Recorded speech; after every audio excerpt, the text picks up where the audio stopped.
जयपुर की एक ऐसी वारदात सामने आई है जिसने रिश्तों को शर्मसार कर दिया। आरोप है कि एक बेटी ने अपनी ही मां की हत्या के लिए 7 लाख रुपए की सुपारी दी, स्कॉर्पियो से कुचलकर मां की हत्या करवा दी। पुलिस की जांच में सामने आया कि आरोपी बेटी अपनी मां की जगह नौकरी चाहती थी। वहीं मृतका के भाई ने इससे भी बड़ा आरोप लगाया है कि आरोपी ने पहले अपने पिता की हत्या करवाई थी ताकि नौकरी और करोड़ों की संपत्ति पर कब्जा किया जाए। आखिर क्या है पूरा मामला, देखिए हमारी स्पेशल रिपोर्ट। जयपुर की रहने वाली नीरज शर्मा की सड़क हादसे में मौत हो गई। इसे पहले एक सामान्य दुर्घटना माना गया, लेकिन पुलिस जांच जैसे जैसे आगे बढ़ी, सीसीटीवी फुटेज के आधार पर हत्या की साजिश का पर्दाफाश हो गया। पुलिस के अनुसार नीरज शर्मा को स्कॉर्पियो ने जानबूझकर टक्कर मारी थी, जिससे उसकी मौके पर ही मौत हो गई। जांच में सामने आया कि इस वारदात को अंजाम देने के लिए कथित तौर पर 7 लाख रुपए की सुपारी दी गई थी, और वो सुपारी दी थी इसी मृतका की बेटी आयुषी शर्मा ने अपने ताऊ और ताऊ के बेटे के साथ मिलकर आरोपियों को 7 लाख रुपए की सुपारी देकर हत्या की साजिश रची। पुलिस का आरोप है कि इस पूरी साजिश के पीछे नीरज शर्मा की बेटी आयुषी शर्मा थी। जांच के अनुसार आयुषी अपनी मां की जगह सरकारी नौकरी पाना चाहती थी। यह विवाद मां बेटी के बीच चल रहा था। इससे पहले जब पिता की मौत हुई थी तब भी आयुषी ने पिता की जगह खुद नौकरी करना चाही, लेकिन उस समय मां ने अपने छोटे बेटे का उल्लेख करते हुए और बेटी की शादी की बात करते हुए पति के स्थान पर खुद नौकरी लगी, बेटी को नौकरी नहीं मिली। इसके बाद से ही आयुषी शर्मा के मन में यह साजिश चल रही थी। नीरज शर्मा की यह नौकरी उनके पति की मृत्यु के बाद अनुकंपा के आधार पर मिली थी। इसी लालच में कथित तौर पर आयुषी शर्मा ने हत्या की योजना बनाई और सुपारी किलर्स की मदद से वारदात को अंजाम दिया गया। मामले में एक और सनसनीखेज मोड़ तब आया जब मृतका के भाई ने गंभीर आरोप लगाए। उनका कहना है कि उन्हें शक है कि आयुषी शर्मा ने अपने पिता की मौत में भी साजिश रची थी। उन्होंने आरोप लगाया कि आरोपी का एक मकसद पहले नौकरी हासिल करना और फिर परिवार की करीब 15 करोड़ रुपए की संपत्ति पर कब्जा करना था। उन्होंने यह भी आरोप लगाया कि इस कथित साजिश में परिवार के कुछ सदस्य शामिल थे, जिनमें उनके ताऊ के बेटा शामिल था। हालांकि आरोप मृतका के भाई द्वारा लगाए गए हैं और उनकी पुष्टि पुलिस ने फिलहाल नहीं की है।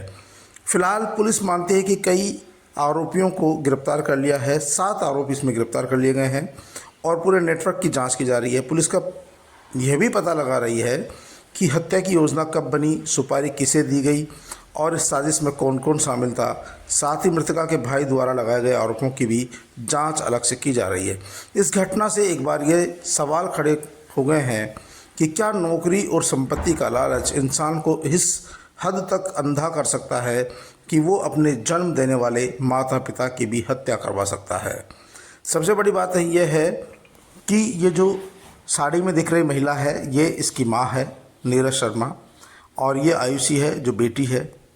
नीरज शर्मा अब दुनिया में नहीं है, लेकिन पुलिस जांच में अब तक ये सामने आया कि जो आयुषी शर्मा है यह अपने पिता की जगह नौकरी चाहती थी। पिता बीमार चल रहे थे, लगभग 3 महीने पिता बीमार रहे, और बताया जाता है कि इस दौरान आयुषी शर्मा, उनके ताऊ, उनके बेटे ने अपने पिता को न जाने किस हॉस्पिटल में भर्ती कराया। जब उनकी ज़्यादा हालत बिगड़ी तब उसकी माँ और मामा को बताया।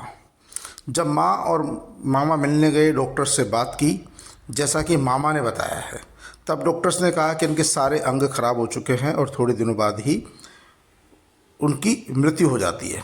मृत्यु के बाद जब अनुकंपा नौकरी की बात आती है तब आयुषी शर्मा पिता की जगह नौकरी लगना चाहती थी, क्योंकि वह घर की बड़ी बेटी थी। लेकिन माँ नीरज शर्मा भी पढ़ी लिखी थी, इसलिए भाई और अन्य रिश्तेदारों ने परिवार में अन्य परिस्थितियों को देखते हुए नीरज शर्मा की नौकरी की पैरवी की, क्योंकि वो पत्नी थी और घर में एक छोटा भाई भी था। हालांकि वो विमंदित बताया जाता है, 14 साल की उम्र है, बेटी की उम्र 23 साल है, और ऐसा करने से नीरज शर्मा की नौकरी लग जाती है। जब नीरज शर्मा की नौकरी लग जाती है तो बेटी घर छोड़कर अपने ताऊ के यहाँ रहने चल जाती है। वहीं ताऊ के साथ रहती है। ताऊ का बेटा रवि शर्मा जो बैठा हुआ तस्वीर में, उससे बातचीत होती है अब जो पुलिस ने बताया है और जो मृतका के भाई ने आरोप लगाया है कि जो आयुषी शर्मा है उसने भाई को लालच दिया कि जो प्रॉपर्टी होगी उसमें 10 करोड़ की प्रॉपर्टी तेरी होगी, सरकारी नौकरी और 5 करोड़ की प्रॉपर्टी मेरी होगी, मेरी माँ को ठिकाने लगाने में साथ दे।